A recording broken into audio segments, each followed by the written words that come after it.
Mga pinagana ko mga kigsunan, malipay na usab nga pagpakig-uban kaninyong tanan karon ning lang yugto no usab ning atong tulumanon tingog sa paglaom special edition nga magatagi kini sa pulong sa Dios kanan ay kini pinagi sa Sabbath School Department of the General Conference of the Seventh-day Adventist Church. Ang suwito nagkanayon God's Mission to Us Part 2. Lesson number 2 mga higala October 14. Higalang mga pinangga ko mga kigsunan alang sa mga nagpaminaw karon ang atong sa di pa na ko paparensunan ang atong fellowship karon mga higala dinhi pagahimuon sa Eco Beach, Digo City. So ang tanan nato mga kapamilya kay igsunan sa Davao del Sur gidapit sa pagtambong ini nga maong katiguman ini usa ka special Sabbath fellowship. Okay, God bless you and more power to you ang ginamagapralangin kaninyong tanan. Ang Dios magauban kanunay. Sa pagpadayon mga higalag kaigsunan atong napito na balang espiritu sa pagpakikuban kanato magampo ta. Dalaygon og balaan ang mga Diyos nga ikaw sa mga langit daghang salamat Ginoo sa panalangin sa pagpakiguban mo kanamo dalaygon ikaw sa walay katapusan nga nagabubo sa imong grasya ug kaloy sa tanang mga nagpaminaw karon sa tanang mga GDL kon group discussion leaders ug sa tanang mga Sabbath School class members ug sa tanang nimo mga katawhan nga nagtuon sa imong pulong karon sa tibok naong sa yuta nga nagsaulog pagsimba kanimo ning adlaw igpapahulay. Amahan pa sa luayong taon kami sa mga kapakyasan dungga mo mga pangaliupo panalangin ang tanang mga naminaw karon may panglawas yatag mo kanila imong usab sa tanang mga sponsors, mga donors sa nga programa magpadayon tayo lang panalangin sa kanilang tanan. Ang mga nagdumala sa The Loud Cry Ministries, tanang mga volunteers sa LCMFM ug ang tanang mga nagdumala sa imong katawan sa tibok naong sa yuta sa matuon nga iglesia pinagi sa gagidumala kini pinagi sa the General Conference of the Seventh-day Adventist Church ang Ginoo dalaygon kayo. Hinaut to Dios ikaw magabendisyon magapasaylo kanamo ikaw magalig-on kanamong tanan o magatubag sa mga pangaliupo. Kining tanan among gitugyan kanimo gilawman nga madawat pinagi sa ngalan ni Jesucristo nga among maluluwas. Amen. Okay mga pinangga ko mga kaigsunan padayon sa atong pagadugukan karon dinhi o atong pagahisgutan kining suhito nga nagkanayon God's Mission to Us Part 2. Unsa may buluhaton sa Dios kanato ay kaduhang hugna kini kay atong milabay was Part 1. Okay, sa ato ang pagadugukan makita nato sa Mateo kapitulo 28 bersikulo 19 nga nagkanayon, Go therefore and make disciples of all nations, baptizing them in the name of the Father and of the Son and of the Holy Spirit. Kini nga pagkasulti mga pinangga ko mga kaigsunan alang sa imong kasayuran, sukad ni sulod ang sala sa kalibutan.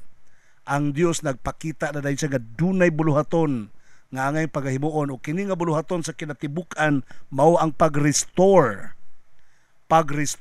sa kining gitawag og imahin, pag-restore sa panagway sa Dios dinhi sa mga katawhan sa Dios mga higala kanisama kanimo ug kanako aron mapabalik ang relasyon sa tao ug sa Dios nga nabuak kini pinaagi sa sala aron ang pagkaputli magpabilin o matanggal ang bisag unsa nga mga pinhi or mansa sa sala.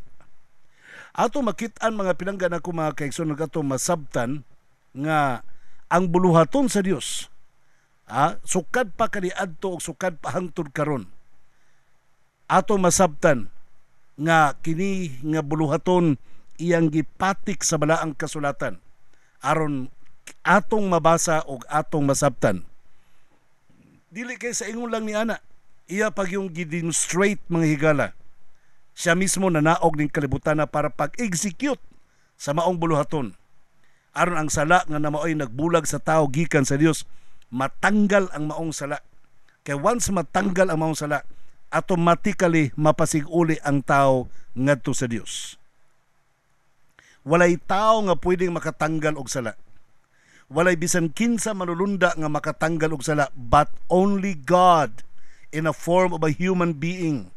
Ang Dios lamang sa dagway sa katawo mao'y nagpakamatay sa kalbaryo sa cross aron matanggal ang maong sala nga nag-ulang kanimog kanako ngadto sa Dios. Ang tanang katawhan gioferan sa maong pagwagtang sa sala pinaagi sa pagdawat ni Kristo nga personal lang maruluwas nga nagpakamatay sa kalbaryo sa cross. Pinagi sa paghinulsol o pagpangayog pasaylo ngadto kaniya kay ang kaluwasan iyahan ang gi-offer sa cross. Ang kapasayloan iyan ang gilantada sa cross. Depende na sa tao kung mutuo kaniya. That's why He whosoever believeth in him should not perish but have an everlasting life. Sa laing bahin usab, gipadayag sa Dios sa iyahang kaugalingon nganihi kanato nga aron atong masabtan ang kinaiya og ang katuyuan nga labaw sa tanan. Mao ang paspasig-uli sa relasyon nato ngadto sa atong Dios og ang pag-restore. Asa ko nagikasulti niyo kaganina. Maog ang pagpasig-uli sa atong aura or image ngadto sa image sa atong Dios. Don't you forget that we were created by God according and after the likeness of the image of God. O kadto nga image mga higala, sukat ang sala misulod sa kalibutan. Nawala to nga image, and Jesus Christ has come here in order to work with you or work in you para ang maong image, karakter, pagkabalaan, pagkamatarong sa Dios mapalgan, makita pag-usab diha kanimo. So ang mga topiko nga pagahisgutan mga higala nga kining buluhaton sa Dios para sa atong kaluwasan, gihimo kini pinaagi sa original the triune God. Sa usa ka Dios nga tulo ka persona, the triune God. So ang focus ani karon mga higala sa maong mission to make disciples aron maghimo og mga tinun-an. Unsa may hinagiban or main ingredient ni ining maong buluhaton kon mission? Eternal gospel nga dunay mensahe. So kinsa may asa man mo agi kini nga mensahe, pinaagi sa mga katawhan sa Dios. Kinsa may recipient nini, the whole world. Ang kinatibuk ang kalibutan maoy recipient ni ining maong mensahe. Now karon mga higala, unahon na to paghisgot kining gitawag og the origin, the triune God. Sumala sa Juan kapitulo 20 bersikulo 21 ug 22, just as the Father sent me, I am sending you. And with that, he breathed on them and said, receive the Holy Spirit. Matod pa ni Kristo, maingon ang Amahan, nagpadalangan hikanako, busa ako napadala diha kaninyo. O kauban ni ana, iyang gihuyupan sila sa maong gininhawa, o matod pa niya, dawata ninyo ang balaang Espiritu. So ato masabtan kaigsuonan sa atong pag-aninaw o pagpamalandong niini nga triune God, tungod kay atong makita nga tulo sila. The Father was the sender, being sent was the Son, and being breathed on to the people was the Holy Spirit. So sa buluhaton sa pagwali sa mga balita, kaning tulo ka persona nagkuyog og walay pagbulagay. The triune God. Ang buluhaton sa Dios sumala sa naka-record sa balaang kasulatan, gibuhat kini ni Jesus Christ nga pinadala sa Amahan nga matud pa niya, I am the way, the truth, and the life. No one comes to the Father except through me. So John 14:6. Walay laing dalan paingon sa langit, si Kristo lang siya ang kinabuhi, siya ang kamatuoran ug siya ang dalan. Pero si Kristo po nagkanayon po siya mga kigsunan, kini nga buluhaton nahimo na ko ni pinaagi sa akong Amahan. Juan 4:34. Ug matod pa ni Kristo usab, sa wala pa matukod ang kalibutan, didto na kong daan, nag-exist na kong daan. Buot ipasabot kaigsuonan, even before the foundation of the earth, naa na si Kristo nag-exist ng daan. Before the foundation of the earth, naa na po ang Holy Spirit. Sa pagdayong kayab ni Kristo paingon sa langit, iyang gihatag ang Holy Spirit. So sa maong buluhaton nga atong ginatubang karon mga higala, this is a very solemn work to do. Nga naman, the Father in heaven, God the Father is with us. Jesus Christ, the Son of God, the Son God is with us. Or ang Holy Spirit, the God is a spirit, is with us. So kaning tulo ka mga persona mga kaigsunan nga maoy naglangkob sa kinatibuk ang pagkadios kauban kini kanato. Ato masabtan nga sukad ang kalibutan gilalang kini, nalalang kini pinagi kang Kristo. O si Kristo pod ang fullness of the time. Galatians chapter 4 verse 4. Siya ang katumanan kinatibuk-an mga kaigsunan. And God demonstrated His love by sending the Son, Jesus Christ. O si Jesus Christ pod mga kaigsunan, dayong kayad niya sa langit, iya pong gihatag ang amahan pod hatag pod og Holy Spirit sa mga katawhan. Ang atong author nagkanayon mga kaigsunan, even though the word Trinity is not found in the Bible, mission-focused evidences involving all three persons of the Godhead are numerous. Matod pa sa atong writer sa atong lesson, bisan patulog ang Trinity, ang pulo nga Trinity, dili mabasa sa Bible, pero ang buluhaton, ang mission nga na-record sa Biblia, daghan kay record may tungod sa tulo ka persona. And that is what we call the Trinity. Ang mga kaigsuonan nato mga anti-Trinity, labi na sa mga historic Seventh-day Adventist, nagpabilin silang historic, wag yun sila maabot o ka-future mga higala. Nagpabilin sila nga, nireact sila nga dili mabasa ang Trinity sa Bible. Yeah, me too, I agree. Nga ang pulong Trinity dili mabasa sa Bible, pero ang kamatuoran mahitungod sa Trinity mabasa sa Biblia. Kaya na ko ng barugan bisag asa ta mag-abot. Pero ang word nga Trinity dili mabasa sa Biblia. Pero ang konsepto mahitungod sa Trinity mabasa sa Biblia. Matod pa sa tong author, yes, ang pulong Trinity, even though the word Trinity is not found in the Bible, but mission-focused evidences involving all three persons of the Godhead are numerous. Kung mag-focus ka sa mission sa maong buluhaton, dunay mga ebidensya nga kining tulo ka persona nagtinabangay ug daghan ang record ini sa balaang kasulatan sama pananglitan. Human sa pagkabanhaw ni Kristo, mipakita siya ngadto sa mga tinun-an ug matod pa niya sa iyang mga tinunan, I promise you that I'm going to send you what my Father has promised you. Matod pa ni Kristo, isaad ko kaninyo nga akong ipadala kaninyo ang unsa po'y gisaad sa akong amahan para kaninyo. But stay in the city until you have been clothed with power from the high. Matod pa sa Lucas 24:49. So si Kristo mga kaigsunan, matod pa ni Kristo sa Juan 10:30, I and my Father are one. So ingon po si Kristo nga I am going to send you what my Father has promised you. Akong ipadala kaninyo kung sige saad sa akong amahan sa tupa. Si Kristo kang amahan, usara sila, usara ang amahan may nagpromise, si Kristo may mupadala siya. Nagpromise po si Kristo. Okay, unsa ilang ipadala? The Holy Spirit. Ang ilang ipadala. So ang bot pasabot dinhi nga ang kinatibuk ang pagkadiyos involved sa pagwali sa mga balita. Ang amahan nagpromise, ang anak nagpasalig, ang balaang espiritu maoy katumanan sa maong pinadala. Kung si Kristo pinadala, ang Holy Spirit pinadala pod. Ang amahan pinadala pod. Naay mga bersikulo nga ang Dios amahan pinadala. So silang tulo mga kaigsuonan, tulo ka mga persona sa pagkadiyos, pulos mga pinadala.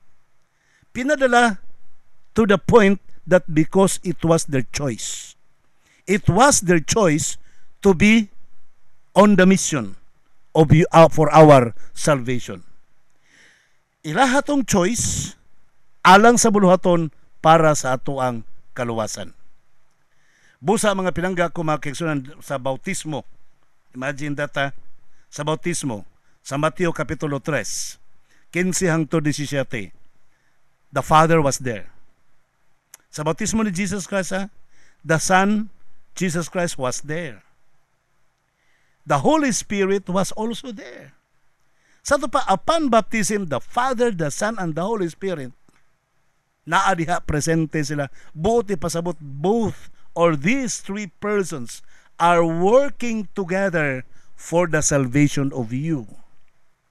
Para sa imong kaluwasan, ang tulo ka persona, amahan, Anak og Espiritu nagtinabangay para niining maong buluhaton. Ang kining pag restore sa humanity nga buluhaton gidala kini sa usa ka plano nga diin tulo ka persona ang nagplano niini ug unsaon paghimo niini. Busa ang Dios naghimo og plano. Pakingon gani nga ang Dios naghimo og plano, involve ang tulo ka persona. O ang kada persona dunay rule sa ilang pagdumala alang sa kaluwasan sa tao. Like for example, the Father. The Father, the Son, sends the Son to redeem us and promises to send us the Holy Spirit. So ang amahan, ang iyang rule, mo ang pagpadala sa anak aron pagluwas kanato o paghimog saad nganhi kanato sa balaang espiritu. Juan 3:16, Lucas 24:49. Ang anak, unsa pibuhat sa anak? The Son fulfills the Father's will. Ang anak may nagtuman sa tanang kabubuton sa amahan. Og maoy naghangyo kaniya nga ipadala na ang Holy Spirit para ngadto sa katawhan. Sa ato pa, the Father is the sender. Kinsa ang gipadala? The Son and the Holy Spirit. So usa pa'y trabaho sa Holy Spirit para sa kaluwasan sa tao. Siya ang mopadayon sa buluhaton nga gisugdan sa amahan nga pinaagi sa pagpadala sa amahan o sa Holy Spirit. Ang Holy Spirit maoy magmotivate aron maon na po'y mopadala kanimo sa paglakaw o asa ka padulong sa pagwali sa may balita. Nakuha ninyo ang point? Jesus Christ was sent by the Father. The Holy Spirit was also sent by the Father. Now the Holy Spirit will motivate you. May mo motivate nimo, may mo inspire nimo para ang Dios Amahan mao na po'y mo padala nimo asa ka padulong para makadaog og hamiling kalag. So, di ba malipay niya na sa tinatibuk ang pagkadios sa tulo ka persona si Kristo gipadala para magwalis may balita pagpakamatay sa cross. Ang Holy Spirit gipadala para mag-motivate, mag-inspire sa mga katawan. O whoever nga na-motivate sa pagwalis may balita, mga higala, the Father will send you, will send me, ngadto sa mga tao nga wala pa kibalo sa kamaturan. So, di ba? Ang mission mga kaigsunan sa buluhaton sa Ginoo, kini nga buluhaton mga kaigsunan, hilabihan katahom kay diin dili lang kay ang Dios Amahan lang, Dios Anak lang, Dios Espiritu Santo lang ang gigamit, ang nagtrabaho para sa pagpanaog o hamiling kalag nga mabalik sa tiilan ni Kristo. Apil ko kitang tanan gigamit sa gipadala alang niining maong buluhaton. Busa si Ellen White sa Councils on Health, page 222. The Godhead was steered with piety for the race, and the Father, the Son, and the Holy Spirit gave themselves to the working out of the plan of redemption. In order fully to carry out this plan, it was decided that Christ, the only begotten Son of God, should give himself an offering for sin. With Christ he gave all the resources of heaven, that nothing might be wanting in the plan of our men's uplifting. Here is love, the contemplation of which should fill the soul with inexpressible gratitude. It will lead the disciple to deny self, take up the cross, and follow the Redeemer. Councils on Health, page 222. Matud pa, ang kinatibuk ang pagkadiyos, na ukay ang iyang kaluoy alang sa kaliwatan sa katawhan. Ang Amahan, ang Anak, ang Holy Spirit, nihatag sa ilang kaugalingon aron mag-work out sa plano sa kaluwasan. Aron ang kinatibuk ang pagdala sa plano sa kaluwasan nga gidesisyonan nga si Kristo ang only begotten Son maghatag sa iyang kaugalingon isip halad ngadto sa cross sa Kalbaryo o pinaagi diha kang Kristo iyang ihatag ang tanang tinubdang gahom sa kalangitan nga walay makulang alang sa plano para sa kaluwasan sa tao. Kini mao sa kadakong gugma nga atong pamalandungon nga diin ang maoy mupuno sa atong kalag usa kini ka pagbati nga dili nato malitok. Muhatod kini sa tanang mga tinun-an sa pagdumili sa kaugalingon, pagpasan sa cross o sa pagsunod sa atong manunubos. Higalag mga pinangga kong kaigsunan, what a wonderful statement, what a wonderful message or comment shared to us by Sister Ellen White. Parang kaigsunan. Atong mabasa kaning gitawag na pod og making disciples, the focus mission of Jesus Christ and the whole Godhead sa kinatibuk ang pagkadiyos. Sumala pa sa Mateo 28:19, go then to all peoples everywhere and make them my disciples. Patod pa, panglakaw kamo ngadto sa tanang katawhan o himuan ninyo silang akong mga tinun-an. Ang pinakaunag yung tuyo sa Dios sa niini nga buluhaton is to make disciples. Not only to make you believe, not only to make you understand, but also to make you be His disciples. Aron mahimo mong mga followers, aron mahimo tang mga tinun-an, buot ipasabot, dunay mga tao nga iyang himuong tinun-an para kining mga tawhana sama kanimo nga nahimong tinun-an maoy mo share sa kamatuoran ngadto sa kalibutan kung unsa man ang nabuhat ni Kristo alang kanila. Alang sa kasayuran sa tanan nga mga nagpaminaw, ang Mateo 28:16 hangtod sa 20 nag-declare kini sa mandatos. It is a commandment, it is a law of gospel commission. Balaod kini nga dapat tumanon kada pag-ingon, go ye therefore and teach all nations and making them disciples and disciple them, baptizing them in the name of the Father, the Son, the Holy Spirit. So sa ato pa kining balaod ni siya nga kung dili nimo tumanon 1 Juan 3:4 ang dili pagtuman sa balaod sala. Kay doon naman ay balaod sa gospel commission. Kung di ka mo apil ni ini, nakasala ka. Sa ato pa ang dili mo apil sa pagwalis ng balita. Bisan na lang tighugas plato panahon sa crusade. Bisan na lang og tigkanta, bisan na lang og tiglamano. Bisan na lang sa pagtabang na lang pangimbitar sa panahon na mga tulda, na mga dagkong wali, mga higala. Bisan na lang sa pag-share personally sa imong pagtuo. Kung dili ka mo apil ni ana, dako kining sala. Kay it's a law. Usa kag law of the kingdom, the greatest law of the kingdom is to preach the gospel. Make them all my disciples, baptizing them in the name of the Father, the Son, and the Holy Spirit. So kini usa ka basic kini nga commandment, basic law kini mga kaigsunan sa kingdom of heaven.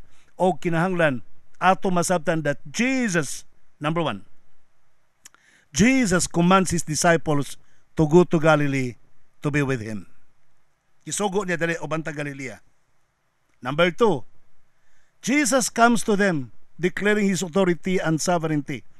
Pag human nga nagdito na sila sa Galilea, iyan gideclare nga, versikulo 18, all powers of heaven and earth are vested upon me. Ang tanang kagawam sa langit sa yuta, gipatong ni kanako. Pagka-third, then He gave the commissions to His disciples to a specific task, namely, make disciples. Himua silang mga tinunan. Go ye therefore, teach all nations, make them my disciples. So sa ato pa, kung maghimo kanilang disciples, you have to let them follow you. Si San Pablo sa 1 Corinto 11 verse 1, follow me, matud pa niya, as I follow Jesus Christ. Sunda ko ninyo, maingon nga ako nagsunod kang Jesus Christ. Si Kristo mga kaigsunan, number 4, nag-promise sa tanang nagsunod kang Kristo, sa tanang nagbuhat sa buluhaton ni Kristo, sa tanang ni appeal sa pagwalis ming balita, si Kristo nagpromise, I am with you always till the end of time. Wow. Mao ni akong ginugustong diskubrihon mga igala. I chose to serve with the people whom they are called Loud Cry Ministry supporters.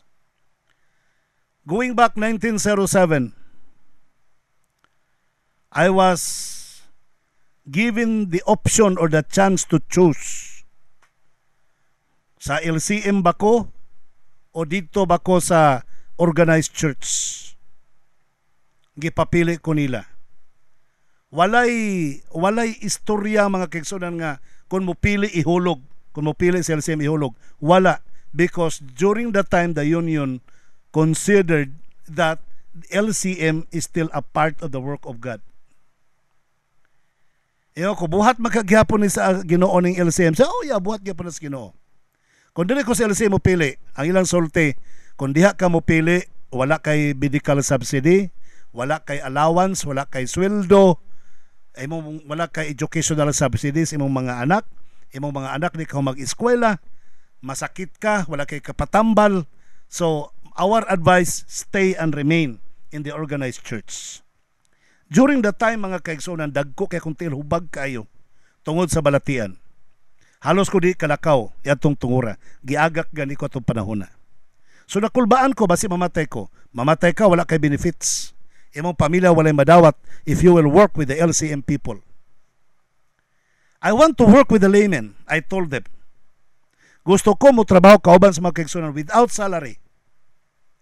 Kung gusto ka mo trabaho sa mga kaigsunan nga walay salary, wala na milabot nimo kung magpait ka, wala kay kaunon, maglisod kag maayo. Ako silang ginan, I want to discover on how true the statement of the Lord when He said, go and preach the gospel, go and make them disciples, teach all nations, baptizing them in the name of the Father, the Son, and the Holy Spirit, teach them to obey all the commandments that I have commanded you. Lo and behold, I am with you always till the end of time. Gusto na kong sulayan ni siya, wa ko'y sweldo, wa ko tanan, wa ko'y benefits, wala ko tanan. Gusto na ko tistingan kung tinuod baning gisulti ni Kristo nga kung magwalis may balita sa tilod-anay sa kinasing-kasing, magwalis may balita, ubanan ba ko sa Ginoo. Nagtindog ang tanan, giampuan, nagampo sila, pulos blessings, walay tonglo mga kaigsunan.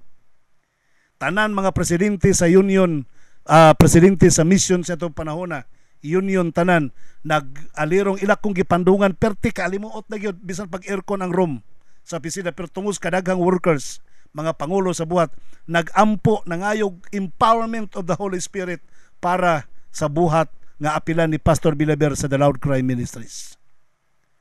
Mao nang bisag unsaon ng LCM ug bungkag di gyud ni mabungkag kay ngano man kinatibuk ang puwersa sa South Philippine Union nagpandong niadtong panahon na mura ko gi-reordain. Mura ko giordinaruhan og usab. May nang mahibalo mo. Mo na bisag kinsay gusto mapalong. Gusto nangarap nga mapalong ang LCM, dili ni mapalong kay ngano man inampuan ni in town sa atong mga pangulo sa South Philippine Union Conference. Tinuod ang promise sa Ginoo nga nagkanayon, I am with you always till the end of time. Kung buhi pa man ko hangtod karon, naayo ang akong mga balatian, gipanalanginan ko sa Ginoo ang LCM buhi gyapon hangtod karon, usa kini ka ebidensya nga ang saad sa Ginoo, I am with you always till the end of time. Tinuod. Tinuod yun na mga kaigsunan. So, believe me, ang promise ni Kristo nga I am with you always till the end of time, tinuod. So ang paghimog mga disipulo nakafocus para sa Great Commission. Ayaw paghimog disipulo nga para mo follow sa imuhang kaugalingon. No. Paul said, follow me as I follow Jesus Christ. Sa to pa, pasundo nimo mga tao, diha kanimo, maingon nga ikaw nagsunod kan Jesus Christ. Sa ito pa, pasundo nimo ang mga tao nga mahimo po silang mga disipulo kan Jesus Christ nga nakabutang po silang utok ang Great Commission. Ang buluhaton, mabutang po silang hunahuna. Importante kaayo nga ato yung ipasabot pag ayo ipadako nato nga kining buluhaton usa ka ni kaberbo. Dili kay imagination lang that we will preach the gospel. We have to do it personally. We have to do this personally. Buhaton nato ni nga kita gyud mismo sa atong kaugalingon. This is a great commission nga matud pa, make disciples. Teaching everyone, baptizing everyone, sharing for Christ, teaching to the whole world. And that is making people to be the disciple of Christ. Ang process baya to make a disciple, dili baya dali-dali. It needs patience, love, long-suffering. In other words, fruit of the Holy Spirit. Si Jesus Christ was very clear in giving the instruction, in giving the purpose, one purpose for this Great Commission. And that one purpose is making disciples. Himuon, maghimo tag mga disipulo. This is indeed the great mission that Jesus Christ has given according to the Bible. Sumala sa Biblia. Og ang tumoy ni ini, ang promise ni Kristo mga kaigsunan para sa mga tinunan, I am with you always till the end of time. Ubanan ko kamo hangtod sa katapusan sa kapanahonan. Klaro kayo nga kining Great Commission gituyo kini sa Dios nga iya gyud gitunong sa iyang mga tinunan una sa tanan para maghimog another or dugang nga mga tinunan hangtod magakadako hangtod sa atong kapanahonan karon. Naay mga utanas ako, pastor, unsay imong pruiba nga ang Seventh-day Adventist kabahin sa mga tinunan nga direkta gisugo ni Jesus Christ. Unsay akong ebidensya? Nag-ingon si Kristo, teach them to obey all the commandments that I have commanded you. So ang teaching sa mga disciples ug ang teaching sa Seventh-day Adventist pareho. So ang ebidensya nako mao ang teaching. So walay lain nga disciples sa mga disciples ni Jesus Christ, but only the Seventh-day Adventist. And being the member of the Seventh-day Adventist Church, it's not yet enough.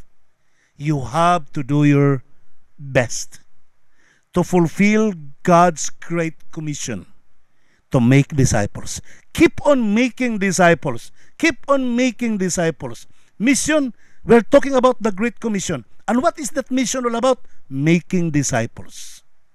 Making disciples. Maghimo og mga disipulo. That is the primary goal of the mission. Making disciples. Meaning, there should be a people who share with the world that Jesus has done for them. Doon ay mga tao, mga kaigsunan nga musaksi, nga maoy muhimo, mo-organize og mga tao, making these people to be the disciples. Kadtong didawat sa mensahe, kadtong nabautismuhan, tudluan to sila pag-observe sa tanang gisugo ni Kristo. Kabalo ka, human sa mga 12 disciples, na wala man tong isa.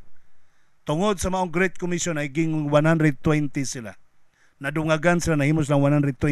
And so forth, and so forth, and so forth, hangtod sa atong kapanahon karon nagapadayon ang pagkadako sa Seventh-day Adventist Church ang mga disipulo ni Kristo nga nagwali sa may balita. Now, let's talk about the message. Because when talking about the Great Gospel Commission, it's the gospel. And what is the gospel about? First time in the Bible that you can find that according to Revelation chapter 14, verse 6, that the gospel is mentioned as eternal. Matod pa sa Revelation 14 verse 6, and I saw another angel flying in the midst of heaven, having the everlasting gospel to preach to those who dwell on the earth, to every nation, tribe, tongue, and people. What does it mean? Everlasting or eternal are interchangeable. Either everlasting gospel or eternal gospel. But pasabot, walay kinutuban. Sukad pa kanito, hangtod karon ug hangtod sa malabot, dili nimo matres og kanus ang nagsugod. Di po nimo matres og kanus ang matapos. That is eternal. That is everlasting. Kabalo ka. Why? Ang punto nini mao ni, nganong gitawag siya eternal gospel? Si Kristo mga kaigsunan mao ang sentro sa eternal gospel. O kana si Kristo maora na gihapon kaniadto karon og sa malabot. Hebrehanon 13:8. Walay katapusan. Jesus Christ is everlasting. The gospel all about Jesus Christ is everlasting. The good news about Jesus Christ is everlasting. Everlasting because no one can trace the beginning of Jesus Christ. No one can trace the beginning of him. He is divine since before the foundation of the world. Usa siya ka Dios sa bisan pa sa wa pa matukod ang kalibutan. Let's talk about Jesus Christ, and that is a gospel, everlasting gospel. And what happened to him? He died on the cross to bear our sins. Nagpakamatay siya sa krus para sa atong mga sala. And what else? He rose and ascended to heaven and was exalted by the Father. Nabanhaw siya, bikayab sa langit, o gituboy siya sa amahan. What else? Hebrews 7:25, he currently intercedes for us in the heavenly sanctuary. In other words, the gospel did not end right there at the cross. Ang maayong balita dili kay natapos lang dito sa cross, ni hangtod pa gadto sa langit ug hangtod karon nagpadayon ang maayong balita that Jesus Christ intercedes for us in the heavenly sanctuary. He mediates for you and me. And what will happen next? He will return to take us in glory to heaven. And what will happen next? Finally, he will establish God's kingdom on earth for eternity. And that is the gospel. It starts with Jesus Christ, and no one can trace his beginning. It talks about the death of Christ on the cross. It talks about the resurrection of Christ and the ascension of Christ. It talks about the intercession of Christ. It talks about the second coming of Jesus Christ. And it talks about the incoming kingdom of Jesus Christ to be established for eternity. That is eternal gospel. Maunay kinabuhing, maunay maing balita, maunay maing balita nga walay katapusan. Busa mga pinangga kung kaigsunan, ato mapamalandong, nga ang maayong balita muabot kini ngadto sa mga katawhan pinaagi kan Jesus Christ nga nag-organize og mga disipulo nga gi-inspire sa hubalaang espiritu, og kining mga disipulo nag-organize, naghimo og mga disciples. Apil na kaniana og ako nahimong mga tinun-an ni Kristo. O kadtong mga apostoles nga nangamatay na, hangtod kanimo kanako karon nga buhi pa, mao ang channels of the gospel. Maoy agianan sa maayong balita. The mission is not carried out by isolated disciples. Ayaw mo pagto nga ang buhat magpadayon ni sa mga nagkatag-katag nga mga magbubuhat, mga magwawali sa may balita. No! God gathers his disciples into one body, and that is the church. The people of God. Sa Old Testament, i-organize niya ang mga katawan sa Israel. Mga kaliwat ni Abraham, kaliwat ni Isaac, kaliwat ni Jacob. So iyang i-organize na mga higala. Because gusto sa Dios nga ang pagwalis ng balita must be in the organized. The Seventh-day Adventist Church is the organized church of God on earth. And 100% according to the Bible, masabtan nato that the Seventh-day Adventist Church is the only organized church in the world nga maoy gitahasan sa pagwali sa mga balita, nga maoy gitahasan sa pagsinggit sa kamatuoran og sa pagkinabuhi sa kamatuoran. Sa Mateo 24:14 baya, and this gospel of the kingdom shall be preached into all the world and shall be a witness unto all nations. Remember that church, the Seventh-day Adventist. I'm so glad that we belong to this church. Nalipay ko nga kauban tang tanan ni ini nga iglesia. Paminaw mo pagayo. We are told to preach the gospel. Not only that, we are told to witness, to testify, to demonstrate, to to prove to the people on what is the gospel all about. Dili kaigo lang ta mosulti sa maing balita, atong kinabuhian ang maing balita. Dili kaigo lang ta muwali. We need to live in it. Atong kinabuhian ang pagwali sa maing balita. Kaya nga naman pinaagi ka nato ang mga tao makaila sa kamatuoran. Pinaagi ka nato. The people cannot see about Jesus Christ. They cannot see on Jesus Christ. They cannot see the truth. They want to see on the truth on us. Gusto sila mutanaw sa kamatuoran sa atong kinabuhi.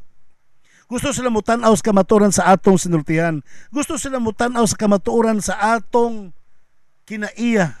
Gusto sila mutanaw sa kamatuoran sa atong mga batasan. Gusto sila mutanaw sa kamatuoran sa atong mga sininaan. Now, what's next? Kung sa may sunod niini mga kaigsunan, making disciples, nga mao ang eternal gospel, nga ang channel of mission ikaw ug ako. Sukat pa sa kasaysayan, I would like to tell you. Ang Dios, ang Ginoo, kanunay nag-organize og mga tao to represent His character,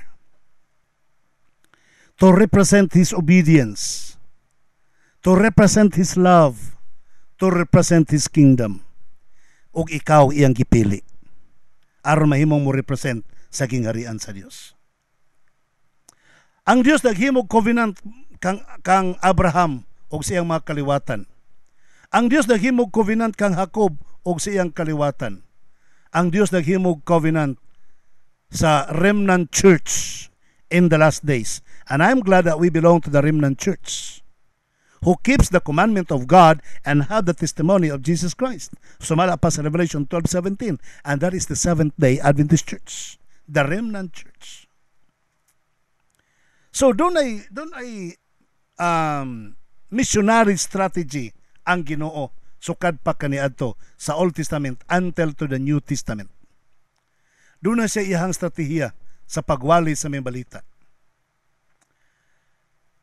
Pinaagi kang Abraham, gisaaran niya nga sumala pa sa Genesis 12, 1-3, pinaagi sa kang Abraham, panalanginan niya ang tanang tibok kalibutan.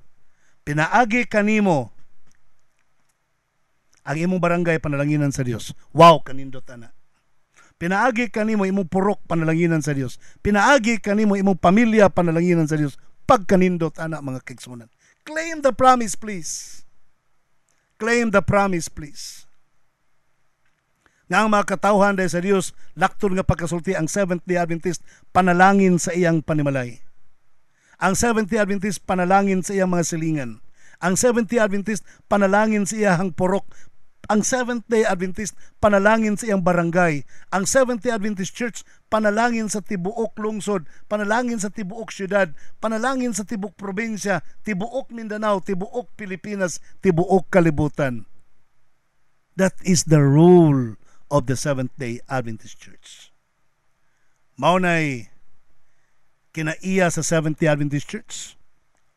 Sa 1 Timothy chapter 3 verse 15, so that if I am delayed, you will know how people must conduct themselves in the household of God. This is the church of the living God, which is the pillar and foundation of the truth.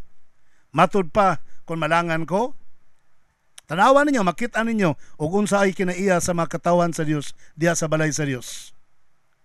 Ay mo kalimot nga this is the true church, the church of the living God, nga maoy pillar, nga maoy may pillar, haligi sa pundasyon sa kamatuoran.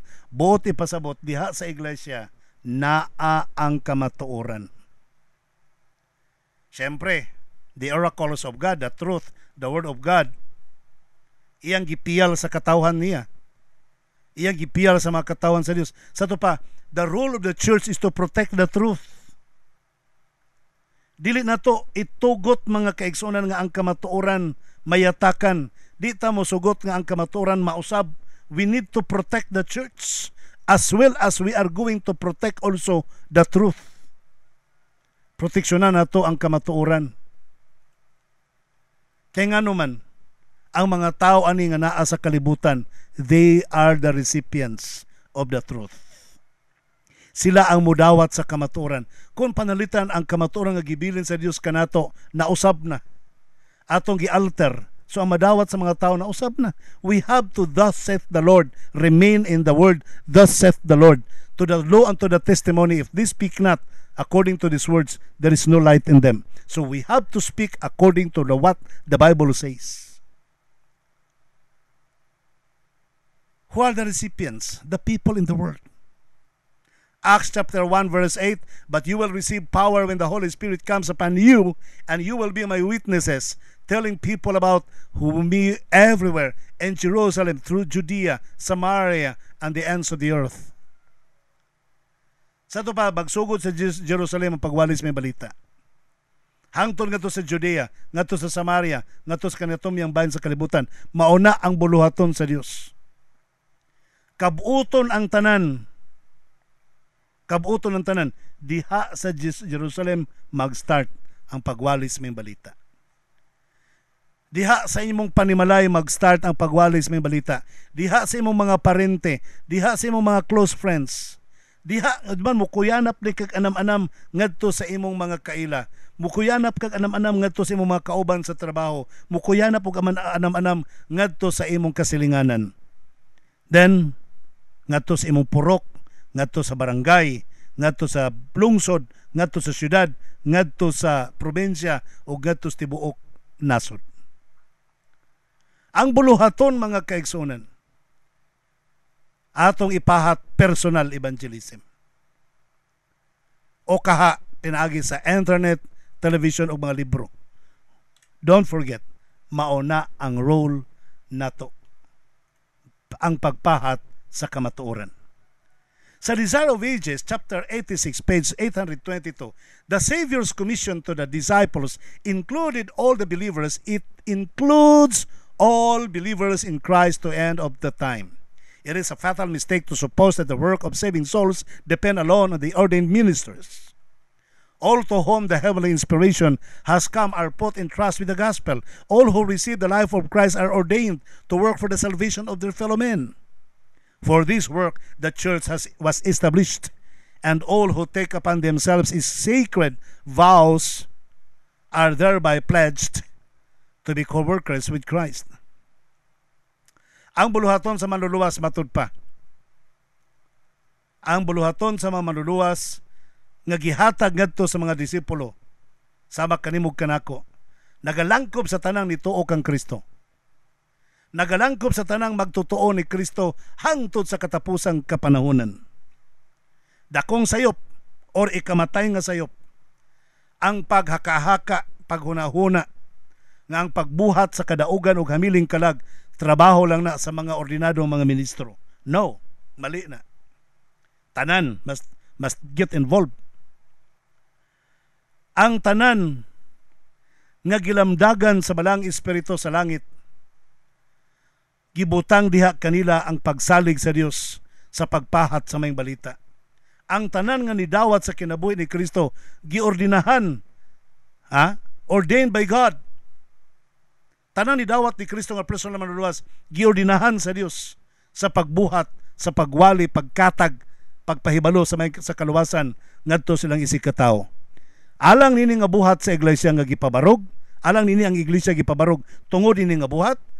And all who take upon themselves, ug ang tanan nga nibuhat alang niini, adunay sagrado nga pagpanumpa og nagasaad nga sila mahimong mga co-workers of Jesus Christ. Pagkanindot. How do you prove that you are working with Christ? How do you prove that you are walking with Christ? If I preach the gospel, when I work with Christ, I will become the partner of Jesus Christ. Pagkanindot, mga kaigsunan. Busa mga pinanggan ako mga naminaw, walay laing pamaagi that you can walk with Christ. You can be workers with Christ. Kung motabang ka pagwali sa may balita, pag-share sa kamaturan, pag-share sa pagtuo, pagdaog hamiling kalag, ang Ginoo magapanalangin kanimo. Okay mga igalaw, ano mo kita panahon, usbon ko sa fellowship, special Sabbath fellowship, nga paghimo dinhi sa Eco Beach, Digo City, Davao del Sur. O salamat kayo sa tanan to mga kapamilya, tanan magkita-kita, walang iwanan. Okay, God bless you and more power to you. Ang Diyos magapakiguban kaninyo. O padayong ta mga kigson, wa nagi oras, di lagi pwede. Sa ngalan lamang kanimo nga akong kapamilya o ken Jesus Christ. Nga may great provider o kini ako sabi niyong ulipon kapamilya sa kanginan. Pastor Israel Villaver the First magaingon kanimo. Malipayong adlaw igpapahulay.